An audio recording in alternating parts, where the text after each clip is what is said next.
Hello and welcome to the Her Retirement Podcast. I am your host, Lynn Toomey. And here in my podcast each week, I talk about how to live a better, more intentional, and financially secure life now and in retirement. Whether you're single, suddenly single, or a partnered up woman, your only sure investment is an investment in yourself. And financial wellness, also known as financial security, isn't just a dream, it's a decision.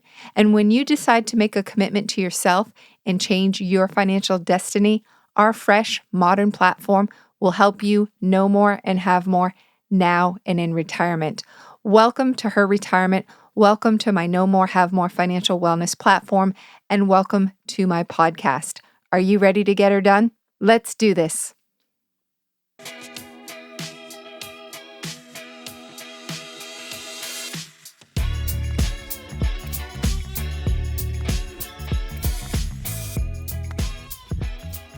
Hello there, and welcome to this week's episode where I am talking about longevity.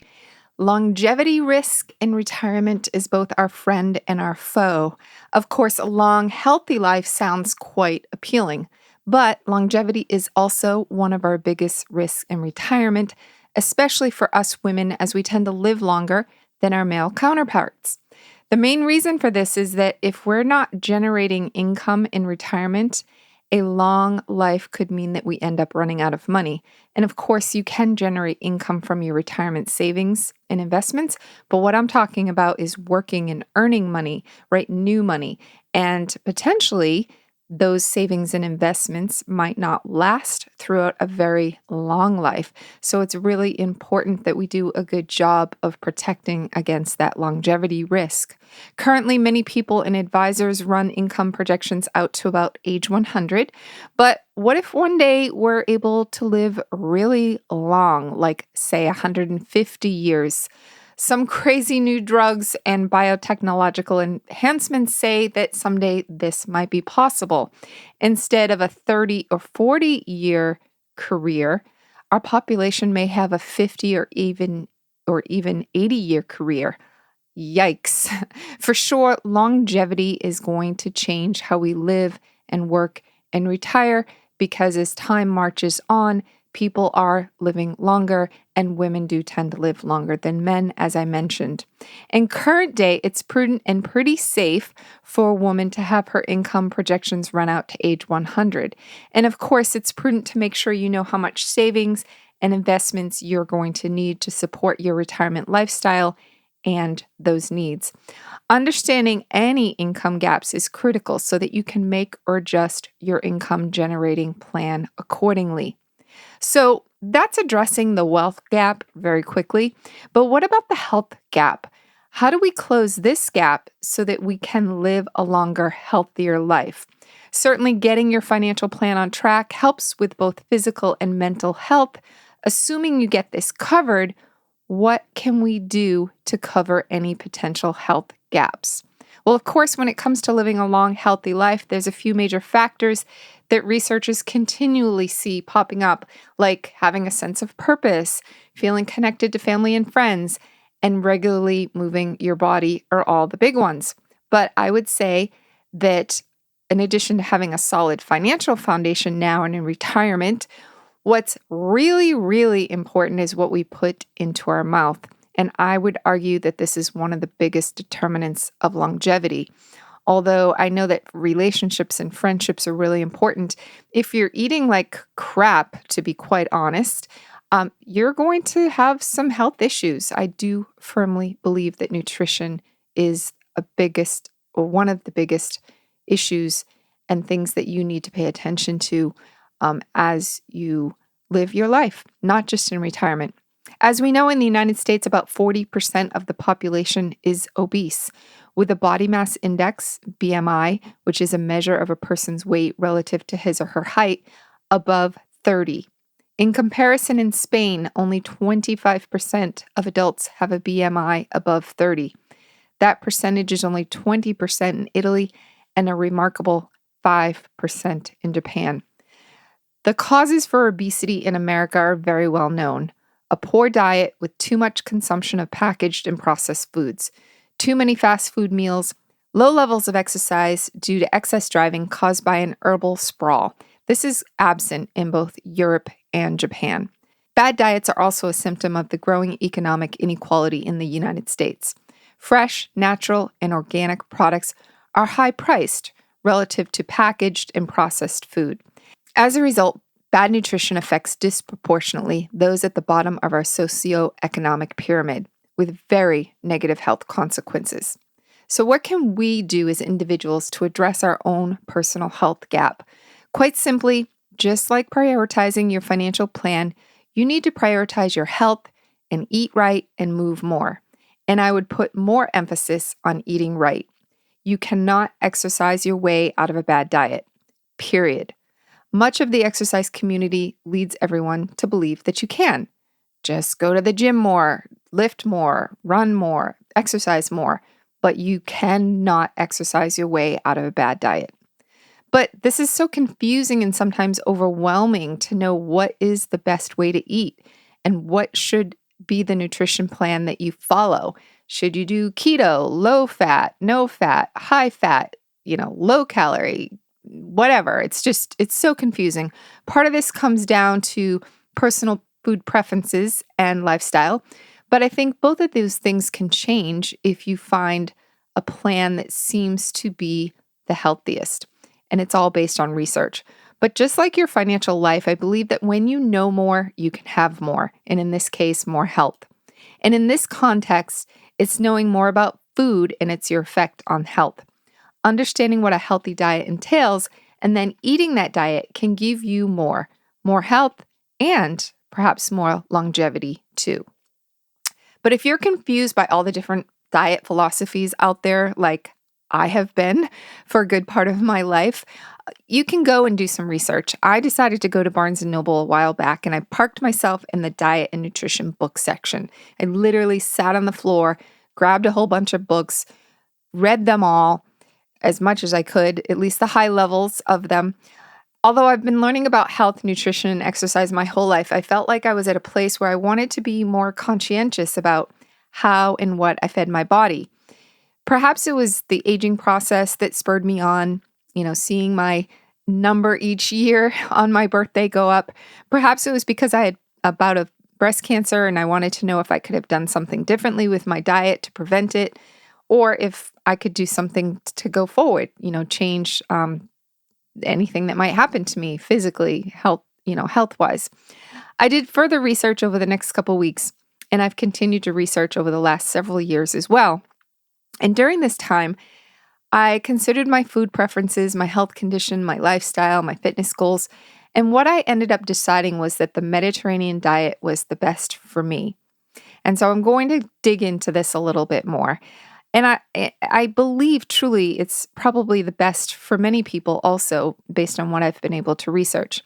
And the independent research, not just Lynn Toomey's research, seems to back this up. And of course, you can Google anything and find research to back up almost any claim, which is what makes figuring out this whole health and nutrition puzzle even more challenging. It's really no different than Googling and researching financial topics. Often the more you Google and research, the more confused you get with all the conflicting information. But back to some data that I've uncovered.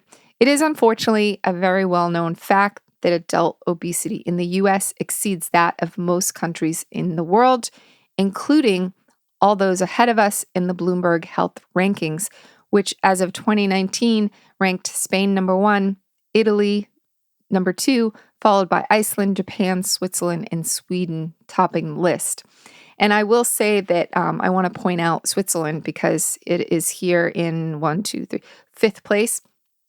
They also rank happiest in the world, and they're right up there in terms of wealth also. So when I looked at all of this data, I was kind of like, maybe retiring in Switzerland is a good idea because they're happy, they're healthy, and they're wealthy. Like, what kind of great combination is that? So I may have to plan a trip to Switzerland and pack a big bag because I don't know if I'll come back. But seriously, it's no surprise that those countries all mentioned eat a high fiber, low fat diet. And the U.S. ranked 36 in the healthiest country list out of 169, even though we are the 11th wealthiest country. And according to a new peer-reviewed study published by PLOS Medicine, PLOS, all caps, it turns out diet might play a more outsized role than we thought. This study suggests that a young adult living in the United States could add more than 10 years to their expected lifespan simply by pivoting away from a traditional Western diet and moving closer to a traditional Mediterranean diet. That means eating much less red and processed meat and eating many more legumes, whole grains, and nuts. A Norwegian nutrition researcher and lead study author Lars Thor Fadnes told the publication The Daily Beast, food is fundamental for health and global dietary risk factors that are estimated to cause 11 million deaths and 255 million disability-adjusted life years annually. Understanding the health potential of different food groups could enable many people to make feasible and significant health gains. Though previous studies have sought to characterize how diet is associated with lifespan, none have done so with the same detail as this new study suggests its author, Fadnes. For the new study, Fadnes and his colleagues ran a broad analysis of data from the Global Burden of Diseases study. It's a comprehensive 2019 investigation that measured the trends and associations of hundreds of causes of death, disease, and risk factors around the world. They used that data to build a model that identifies key associations between diet and lifespan. Through the model, the team found that a typical 20-year-old American woman who switched to a more optimal diet would likely see her life expectancy increase by an average of 10.7 years. For American men, the average was 13 years. Even older individuals, which is great news to us older individuals, would experience gains in life expectancy by making the same dietary changes, though these would be a bit more modest, about 8 years for women age 60 and 8.8 for men age 60. According to the researchers, these gains are highly powered by an emphasis on legumes, which are known to have a beneficial metabolic profile and are high in fiber, proteins, carbs, several B vitamins, copper, magnesium, manganese, zinc, and phosphorus. Legumes are practically free of saturated fat and cholesterol. Whole grains share many of these characteristics as well, and nuts are known to be dense in nutrients and rich in antioxidants and antimicrobial compounds. So that whole bag of dry roasted pistachios that I had the other day, I'm not going to feel that guilty about. Anyway, according to Fadnes, these three foods are staples of the diets in the so-called blue zones around the world. These zones have unusually high rates of longevity, and they include countries and cities like Okinawa, Japan, Sardinia, Italy, the Nicoya Peninsula in Costa Rica, and Icaria, Greece. Western diets, on the other hand, are energy dense, have more saturated fats, and can produce many unhealthy compounds during preparations like frying and barbecuing, none of which is great for longevity. The authors define a Western diet as one that's heavy on red meat and processed meats, big, of course, on sugary drinks that contain half the optimal amount of fruits and vegetables, and a relatively limited amount of whole grains and fish. The biggest takeaway here, folks, obviously, is that people should move off of Western diets and adopt something similar to a Mediterranean diet. And they should especially start doing so at a young age. Of course, this isn't going to be easy on the college campuses, but maybe someone can figure out a viral marketing campaign for Gen Z. I know this to be true as I have twin girls living off on campus now and eating campus food. And, they tend to eat a little more because food is so readily available, where at home they had to kind of, take what was in the fridge or, throw something quick together or wait for me, someone that doesn't cook. But on college campuses, food is in abundance. And also, going out to eat is something that a lot of young people do. Fortunately, one of my twins is attending a school that's ranked number one in the nation in the quality of food they offer their students, and they're very conscientious about health. A lot of the food is prepared and grown by surrounding farms around the college campus. But I agree, eating well, establishing that healthy habit of good nutrition at a young age is so, so important. As I stated earlier in this podcast, I did my research and I'm a Mediterranean diet devotee.